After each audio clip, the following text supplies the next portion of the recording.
Mateus capítulo 26.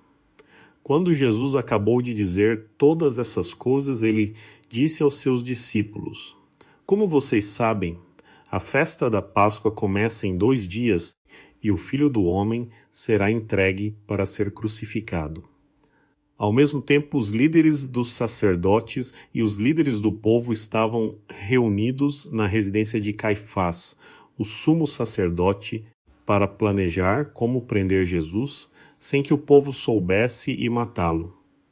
Mas eles diziam: Isso não pode acontecer durante a festa de Páscoa, para que o povo não se revolte.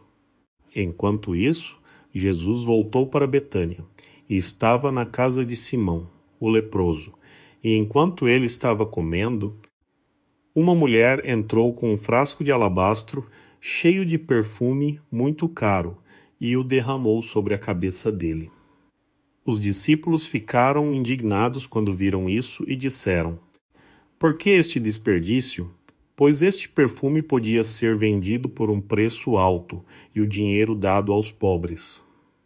Mas Jesus, percebendo isso, respondeu: Por que vocês criticam esta mulher? Pois ela fez uma coisa boa para mim. Vocês terão sempre os pobres entre vocês, mas eu não estarei sempre com vocês. Ela derramou este perfume sobre mim para preparar meu corpo para o enterro. Eu falo a verdade a vocês. Onde as boas notícias forem anunciadas pelo mundo, será contado o que ela fez e ela será lembrada. Então Judas Iscariotes, um dos 12 discípulos, foi até os líderes dos sacerdotes e perguntou: O que vocês me darão se eu entregar Jesus em suas mãos? E eles pagaram a ele 30 moedas de prata. E daquele momento em diante, Judas começou a procurar uma oportunidade para entregar Jesus.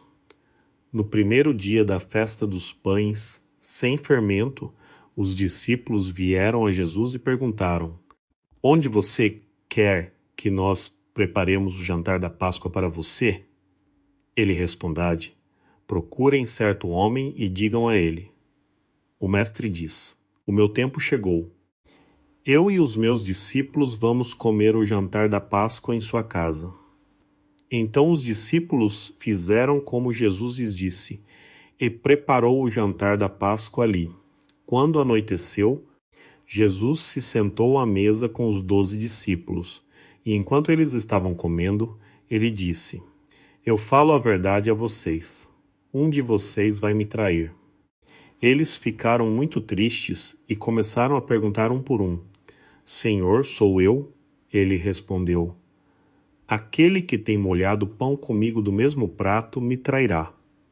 Porque o Filho do Homem vai morrer como está escrito a respeito dele. Mas como será terrível para aquele que trair o Filho do Homem? Seria melhor que ele nunca tivesse nascido. Então Judas, aquele que estava para traí-lo, também perguntou: Mestre, sou eu? E Jesus disse a ele: Você mesmo disse isso. Enquanto eles estavam comendo, Jesus pegou pão e o abençoou. Então ele o partiu em pedaços e deu aos discípulos, dizendo: Tomem e comam, isto é o meu corpo. Depois ele pegou o cálice de vinho, e quando ele tinha agradecido a Deus, passou o cálice aos seus discípulos e disse: Cada um de vocês bebam, pois isto é o meu sangue. O sangue que confirma a nova aliança entre Deus e o seu povo, e que é derramado em favor de muitos, para o perdão de pecados. Eu falo a vocês que eu não beberei vinho de novo até o dia em que eu beber com vocês o vinho novo no reino do meu Pai. Então eles cantaram um hino e saíram para o Monte das Oliveiras. No caminho, Jesus disse a eles: Esta noite todos vocês vão me abandonar. Pois as Escrituras dizem: Eu matarei o pastor, e as ovelhas serão espalhadas. Mas depois que eu for ressuscitado, irei na frente de vocês para a Galiléia. Mas Pedro respondeu: Ainda que todos eles abandonem você, eu nunca o abandonarei.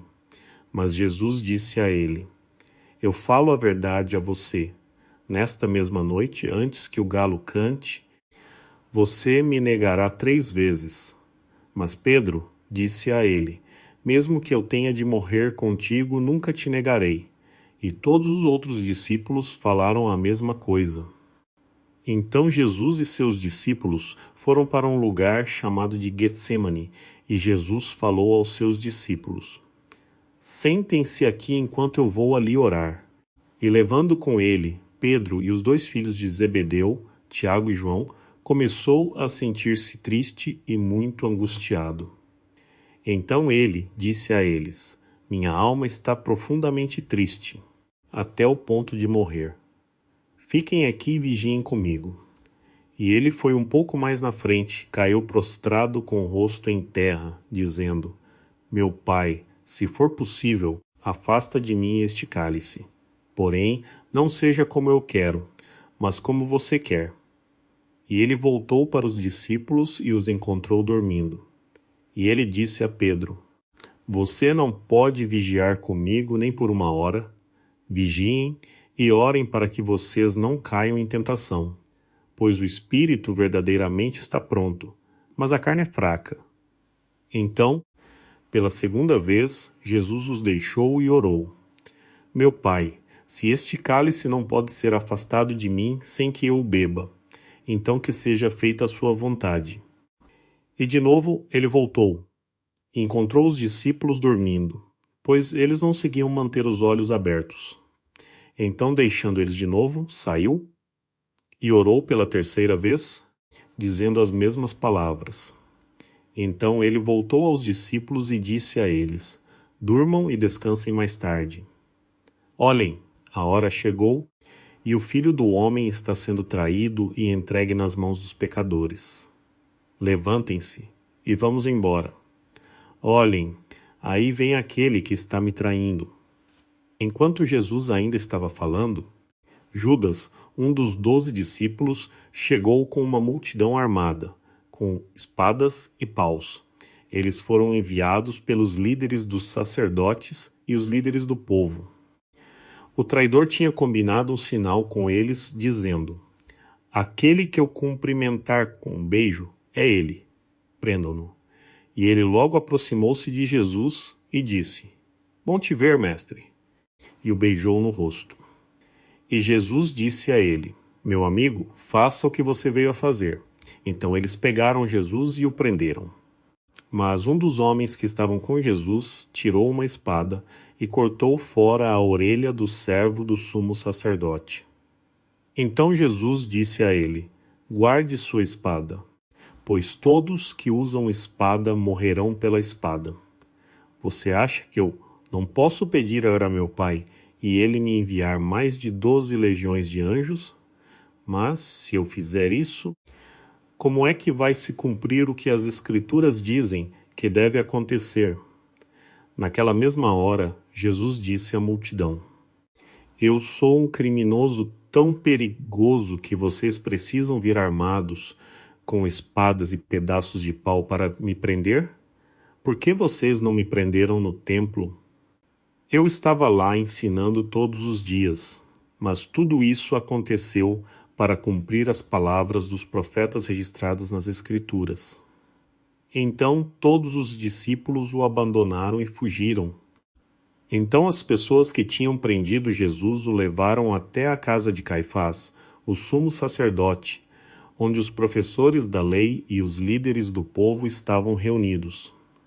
E Pedro o seguiu de longe até o pátio da casa do sumo sacerdote, e entrando, ele se sentou com os guardas para ver como tudo ia acabar. Os líderes dos sacerdotes e todo o conselho superior estavam tentando achar testemunhas que pudessem falar contra Jesus a fim de condená-lo à morte, mas não acharam nenhuma, ainda que muitas testemunhas falsas se apresentaram. Finalmente, 2 homens se apresentaram e disseram: Este homem disse: Eu posso destruir o templo de Deus e reconstruí-lo em 3 dias. Então o sumo sacerdote se levantou e disse a Jesus: Você não vai falar nada? Você nem vai responder às acusações destes homens contra você? Mas Jesus permaneceu em silêncio. Então o sumo sacerdote disse a ele: Eu te ordeno em nome do Deus vivo, Fale para nós se você é o Cristo, o Filho de Deus. Jesus respondeu a ele: Foi você mesmo que disse isso, mas eu falo a todos vocês. Vocês verão o Filho do Homem sentado ao lado direito do Deus, Todo-Poderoso e vindo sobre as nuvens do céu. Então o sumo sacerdote rasgou suas próprias roupas para mostrar seu horror e indignação e falou: Blasfêmia! Por que precisamos de outras testemunhas? Vocês ouviram com seus próprios ouvidos a blasfêmia que ele disse. Qual é seu julgamento? Eles responderam: Ele merece a morte. Então começaram a cuspir no rosto de Jesus, a dar socos, e ainda outros davam tapas nele, dizendo: Profetiza para nós, Cristo, quem foi que te bateu? Enquanto isso, Pedro estava sentado lá fora no pátio. Então uma serva aproximou-se dele e disse: Você também estava com Jesus, o Galileu. Mas Pedro negou na frente de todos, dizendo: Eu não sei do que você está falando. Mais tarde, quando ele foi para a entrada do pátio, outra serva viu ele e disse aos que estavam ao redor: Este homem estava com Jesus de Nazaré. E de novo Pedro negou, dessa vez com um juramento: Eu não conheço esse homem. Um pouco mais tarde, algumas das pessoas que estavam ali vieram a Pedro e disseram: Sem dúvida você também é um deles, pois podemos perceber pelo seu sotaque. Então Pedro começou a se amaldiçoar e jurar: Eu não conheço esse homem. E imediatamente o galo cantou. E Pedro se lembrou do que Jesus tinha falado: Antes que o galo cante, você me negará 3 vezes. E ele foi embora, chorando amargamente.